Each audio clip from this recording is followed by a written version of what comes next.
But is it not unjust that we hear the gospel over and over and over again while billions perish who have never heard once? He has never seen a spiritual hunger among Muslim people like he's seeing now. He said, this is unprecedented. This has never happened in history. He gave us the Great Commission. He's the one who said go. He didn't say go if it was safe. Go into all the world where it's safe. He said go into all the world. Jesus told his followers to go into all the world. Youth with a Mission is doing just that. And this week on VOM Radio, we'll be talking with two YWAM leaders, sending Christian workers into the hardest places on earth, sometimes even sending them to suffer and die for the gospel. We'll hear how God is at work even amidst that suffering, this week on the Voice of the Martyrs Radio Network.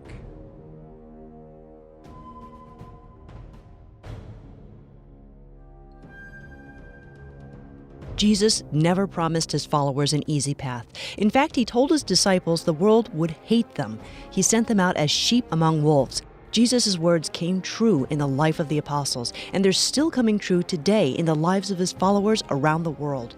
Join host Todd Nettleton as we hear their inspiring stories and learn how we can help right now on the Voice of the Martyrs Radio Network. Welcome to the Voice of the Martyrs Radio. This week we have some very special guests with us in Bartlesville, Oklahoma, Gina F and Kevin Sutter. Gina is the past leader of the Frontier Missions Program for Youth with a Mission, or YWAM, and Kevin is the current leader. So we're going to talk about what YWAM is doing around the world, especially focusing on the difficult places, the places where nobody's going, the places where nobody's heard the name of Christ, and how YWAM is helping to meet that need.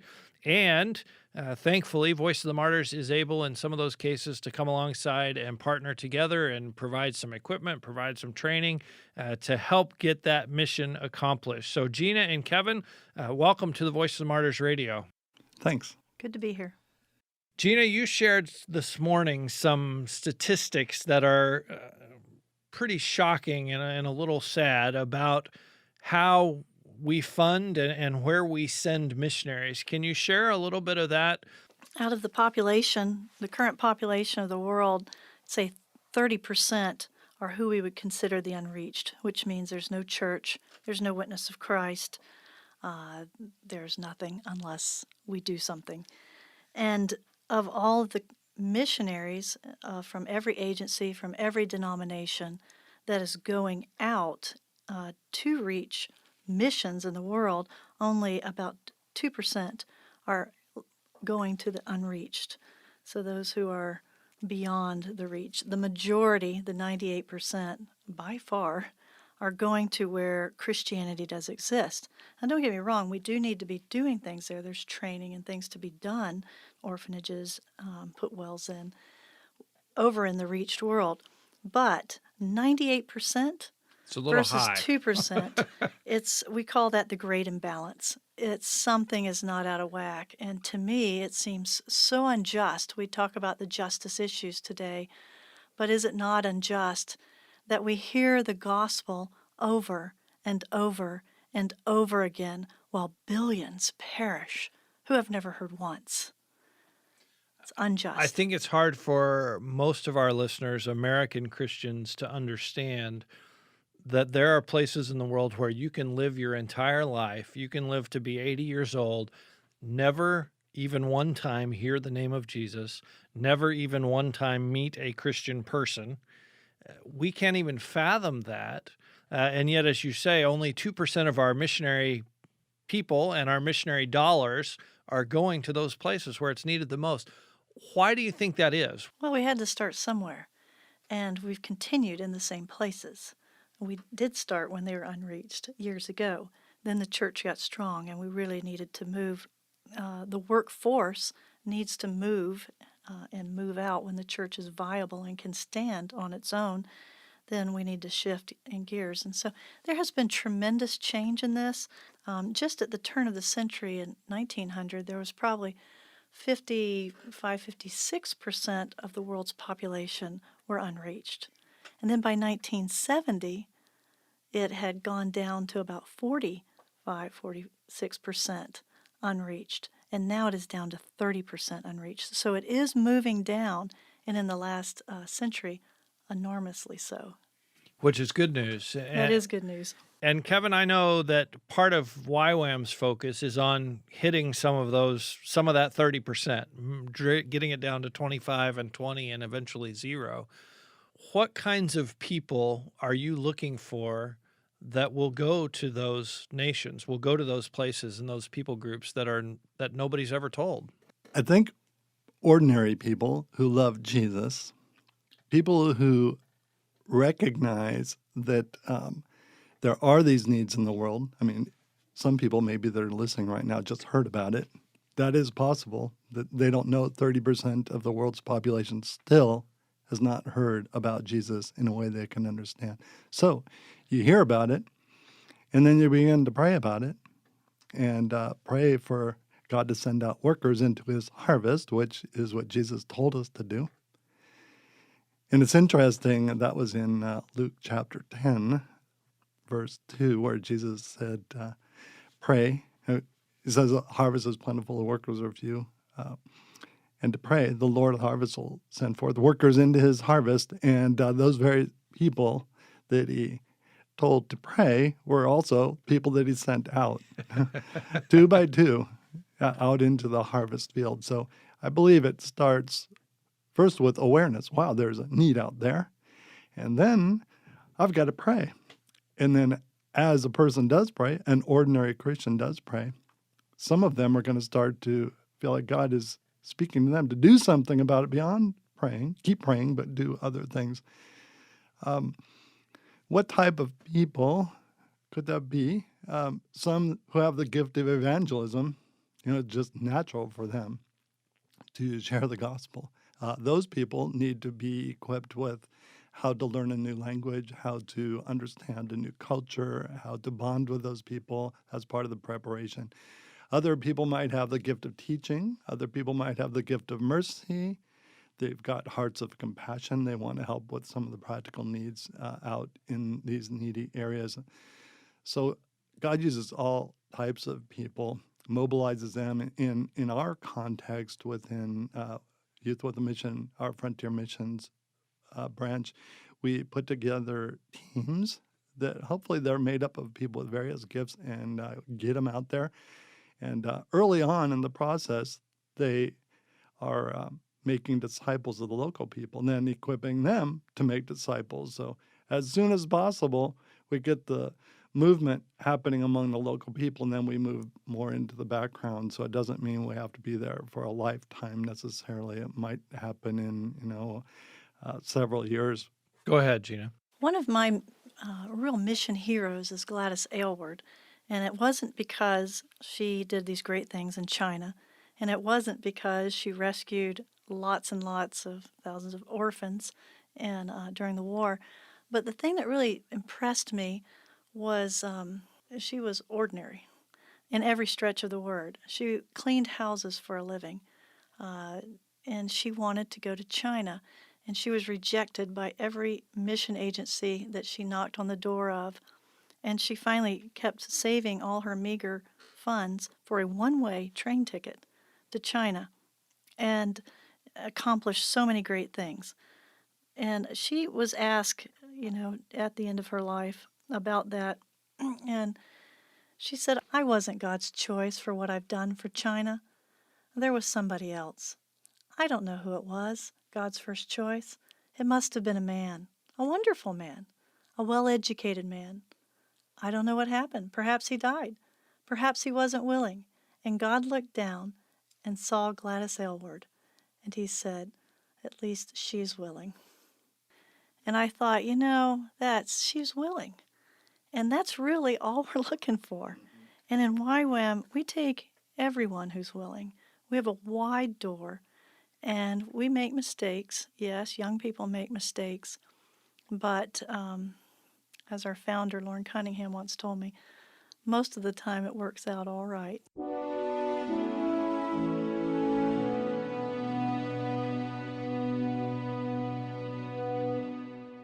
You're listening to Todd Nettleton on the Voice of the Martyrs Radio Network.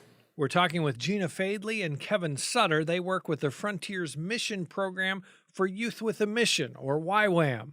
Thank you guys again for being with us. I like what you said about people with different gifts, because I think the perception is, well, I don't stand up in front of people and preach, so therefore you don't need me. I'm not a missionary. Anything. You can do anything. Anything in missions that you would do here, you can do it in a foreign land for the sake of Christ. Amen. I hope there are some people listening who hear that and say, well, wait a minute, maybe I should. Now, if somebody who's listening wants to connect with some of these unreached groups, where do they find the information? Or, I mean, we mentioned the way you start out is you pick one and pray for it, or pick 2 or 5 or whatever. But where do you find them? Where's that information available?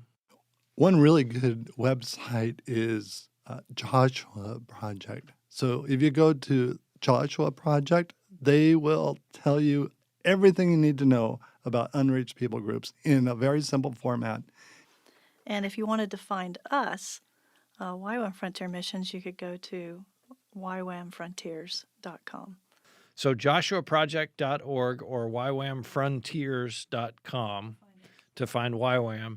And you mentioned prayer is where it starts out, that you pick a group, learn about them, pray about them, and then see what God does. Because oftentimes as you're praying, God will say, hey, you could be part of the answer to that.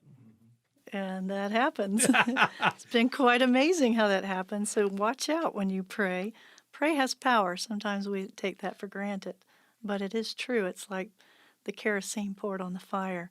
And I've seen a couple stories where the very person praying for that unreached tribe or unreached people, this one was a particular in mind as a Muslim group, and the woman had prayed and prayed and prayed for this group for years.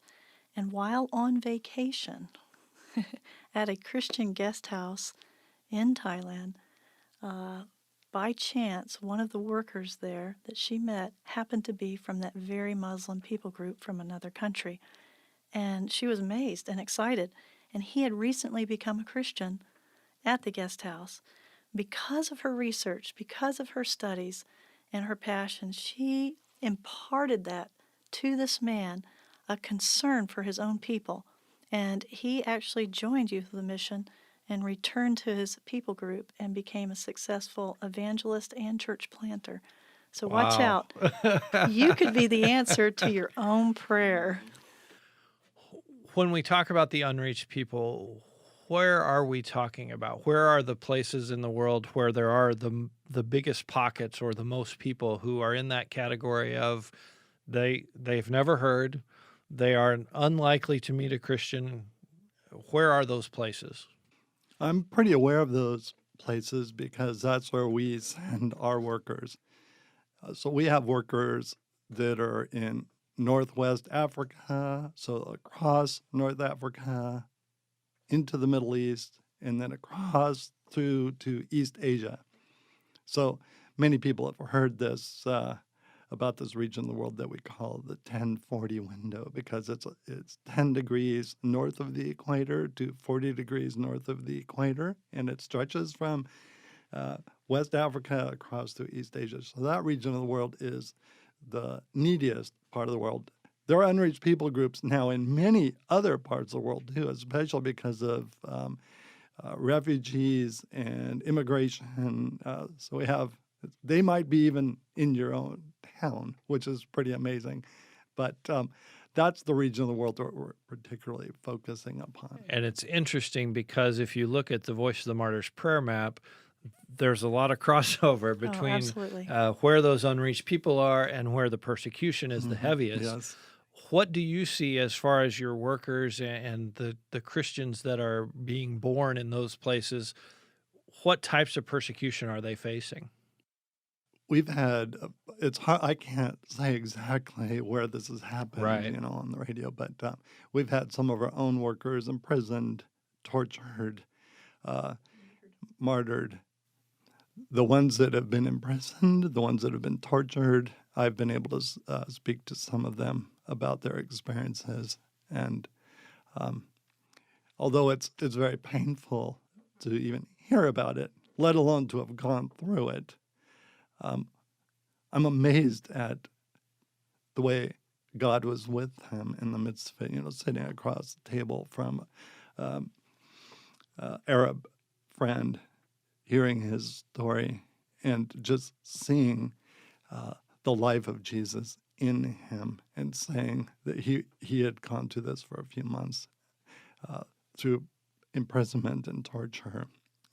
And he said, looking back on it, it was one of the greatest times of spiritual growth in his whole life. I mean, it's one thing to hear stories like that. It's another thing to hear your friend talking about it. So our own workers have gone through things like this, but it often is much more difficult for the local people to go through it. But God brings them through it.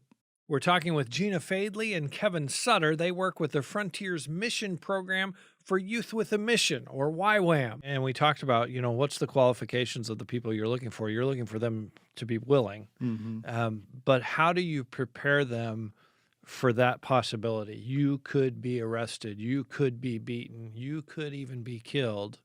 How do you take somebody who's willing and then get them ready to actually go out and onto the battlefield? I'm not sure anyone's ever ready for that, but God will give us the grace at the time for what he puts us in. And our workers who have been in these situations have said just that, as many others have. Our basic, we do have just basic training. We have what we call a discipleship training school. We have the School of Frontier Missions, which is more skill training. But as far as almost anyone going in these days is going to be likely to face this situation. When one of our friends was martyred in North Africa, I was the international leader, and it really deeply affected me. I just felt, how can we do that? How can we continue to call people out and send them? Is it morally irresponsible? But Christ did that. He gave us the Great Commission. He's the one who said, go. He didn't say go if it was safe. Go into all the world where it's safe. He said go into all the world. And if they persecuted him, they will persecute us. They persecuted the disciples in the early church, they will persecute us. But I was deeply impacted by the responsibility of that. And I felt like the Lord told us that it is our responsibility when we recruit and when we talk to people about going, what they are likely to face. And they must make that decision. Mm-hmm. They will make that, and it will be between them and Christ, and he will give them the grace needed at the time.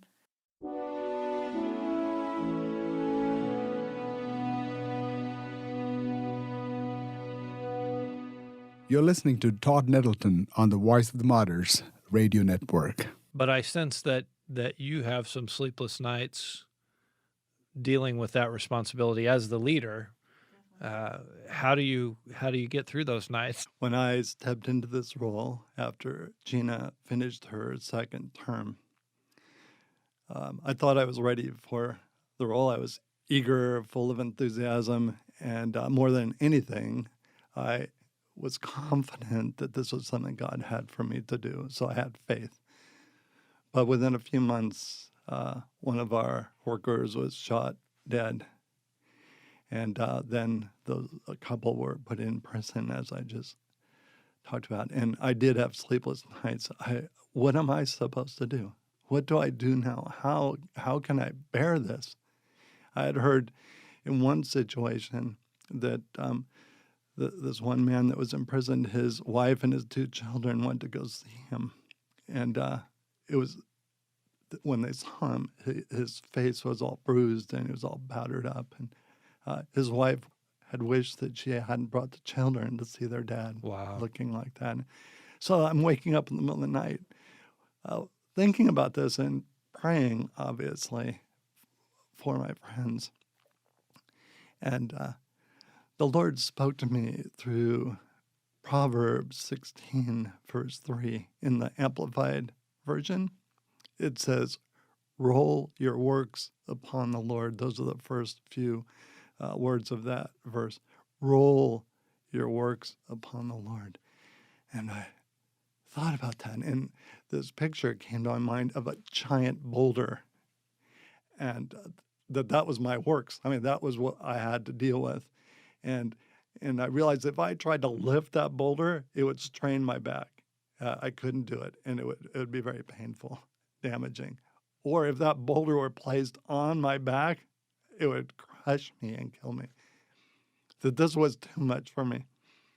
But I could picture myself rolling this boulder onto the Lord. And that's what I began to do. Lord Jesus, I just roll this upon you. I can't bear it myself. And I just felt a lifting of my spirit and my emotions and my faith. And I realized also that it isn't just in my own strength that I roll that boulder upon him. He even gives me the grace to do that, to roll it. He gives me the power to roll it on him. And he can bear that. I can't bear it. And I began to get things a little bit more into perspective, and that it isn't up to me to carry this weight. But as Gina said, that you wonder, is this irresponsible to be sending people, or even if I didn't send them, to be supportive and say, this is a good thing? Is that right? Absolutely, it's right, because it's what Jesus did and it's what he's commissioned us to do. One of my friends wrote to me a couple of weeks ago. He's European and his wife is Asian, and they're in Europe right now. And the country where they work is a very dangerous place right now in the news. And the people in his community and in his church there in Europe are saying, maybe you shouldn't go back. Maybe this is not a good time to be in your country. Though they have lived there for over 20 years, it is more dangerous than ever before. But they said the Lord spoke to them through the very simple passage where Jesus says, I send you out as sheep among wolves. I'm sending you out. You're my sheep, and there are wolves out there, but I want you to go. And they have complete peace. We're going back, confidence. No matter what happens, they know that it's in God's hands. And I am so impressed by faith like that. And they have great love for the people that they work with. Those people don't have the option of going home because home is right in the midst of this trouble. And there's something very powerful about suffering alongside people, especially when you could leave. You guys could go home, but you're here with us. You're in the fire with us. As we think about the places where you're working, and I know that we have listeners who are mission-minded, what would you say is the hardest situation to plant a church in terms of Muslim, Hindu, maybe animistic, tribal religion? Is there one that you would say, oh, that's the toughest nut to crack? Or does each situation present its own challenges and difficulties? Each situation. Now, historically, and if you look, it is animistic and tribal people are more receptive. So it has been easier to plant churches there, which is why that has happened. Where the church is not established, it's been more difficult, and therefore there's not a church there. There's several reasons why there's no church, but it's information. It's been Christian apathy at times. It's been building on where we already are, but often it is resistance. Governments who say this is the religion of the king. You must be this religion. But I would have said at one point maybe Buddhists were. But then you have Korea. What happened there? Amazing, amazing. God intervened and turned that into a very Christian nation in South Korea. So much so that they're one of the largest sending nations of Christian missionaries and one of the largest giving nations to Christian missions. That's amazing. But probably over half of our church planting efforts are in the Muslim world. And that would probably be safe to say that that's been very difficult, and it's getting more heated. One reason that's so is in Hinduism, you can add another religion. There's a million gods, so we'll just put Jesus Christ and add him too. That's not as difficult for their worldview. Islam and Christians are both proselytizing. We both feel a mandate to win the world. I would say Islam is the goal to current. outreach. We've talked a lot about what YWAM is doing and what you guys are helping to train people to do. But there's some pretty amazing things where God is just doing it, and we get to see that. So tell me one or two of those stories where just supernaturally God is doing amazing things. You're right. Amazing things are happening on a broader scale. A couple of weeks ago, I was talking to one of our leaders in the Arab world. He's an Arab himself, and I was asking him about how things are going, and he said he has never seen a spiritual hunger among Muslim people like he's seeing now. He said, this is unprecedented.